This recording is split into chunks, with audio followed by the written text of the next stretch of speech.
आप देख रहे हैं देहात पोस्ट। सबसे पहले मकर संक्रांति की आप सभी को ढेर सारी शुभकामनाएं। मकर संक्रांति का पर्व देश भर में आज मनाया जा रहा है। नए साल की शुरुआत के बाद यह सबसे महत्वपूर्ण पर्व होता है। साथ ही यह हिंदू धर्म में इसलिए भी खास होता है क्योंकि मकर संक्रांति के साथ खर मास खत्म हो जाते हैं और शुभ मांगलिक कार्यों की शुरुआत होती है। मकर संक्रांति पर सूर्यदेव धनु राशि से निकलकर मकर राशि में प्रवेश करते हैं, इसलिए इसे मकर संक्रांति कहा जाता है।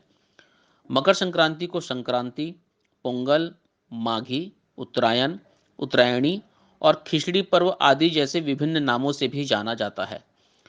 इस दिन लोग पवित्र नदियों में स्नान करते हैं, दान पुण्य करते हैं, पूजा पाठ करते हैं। साथ ही इस पर्व में खिचड़ी पकाने, खाने और दान करना भी अनिवार्य होता है। मकर संक्रांति की तिथि को लेकर हर वर्ष असमंजस की स्थिति रहती है। इस साल भी लोग कंफ्यूज हैं कि मकर संक्रांति का पर्व 14 जनवरी को मनाएं या 15 जनवरी को। आपको बता दें कि पंचांग के अनुसार 2024 में मकर संक्रांति का पर्व सोमवार 15 जनवरी 2024 को मनाया जाएगा। अच्छा, आपको पता है कि मकर संक्रांति में खिचड़ी क्यों अनिवार्य है? हम आपको बताते हैं। मकर संक्रांति पर तिल, गुड़, रेवड़ी आदि की तरह ही खिचड़ी का भी खास महत्व है, इसलिए तो इसे खिचड़ी पर्व के नाम से भी जाना जाता है। दरअसल खिचड़ी कोई साधारण भोजन नहीं है, बल्कि इसका संबंध ग्रहों से होता है। मान्यता है कि दाल, चावल, घी, हल्दी, मसाले और हरी सब्जियों से मिश्रण से बने खिचड़ी का संबंध 9 ग्रहों से है। इसलिए खिचड़ी के सेवन से शुभ फल की प्राप्ति होती है।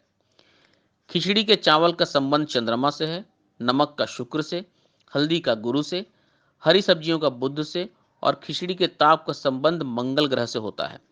मकर संक्रांति पर बनने वाले खिचड़ी में काली उड़द की दाल और तिल का प्रयोग किया जाता है, जिसके दान और सेवन से सूर्यदेव और शनि महाराज की कृपा प्राप्त होती है।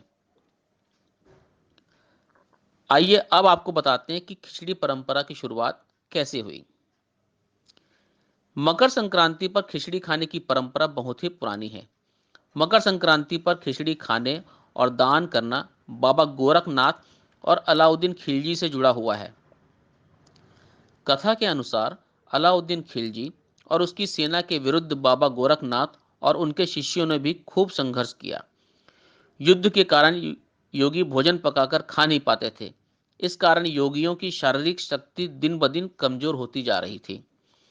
तब बाबा गोरखनाथ ने दाल, चावल और सब्जियों को मिलाकर एक व्यंजन तैयार किया, जिसे खिचड़ी का नाम दिया गया।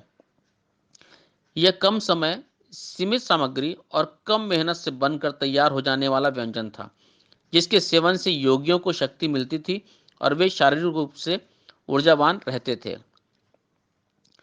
खिलजी जब भारत छोड़कर गए तो योगियों ने मकर संक्रांति के उत्सव में प्रसाद के रूप में इसी तरह से खिचड़ी बनाई। इसलिए हर साल मकर संक्रांति के दिन खिचड़ी बनाई जाती है और बाबा गोरखनाथ को भोग लगाया जाता है। इसके बाद प्रसाद के रूप में ग्रहण किया जाता है। मकर संक्रांति के दिन खिचड़ी खाने के साथ ही दान करने का भी विशेष महत्व है। एक बार फिर आप सभी को मकर संक्रांति की शुभकामनाएं।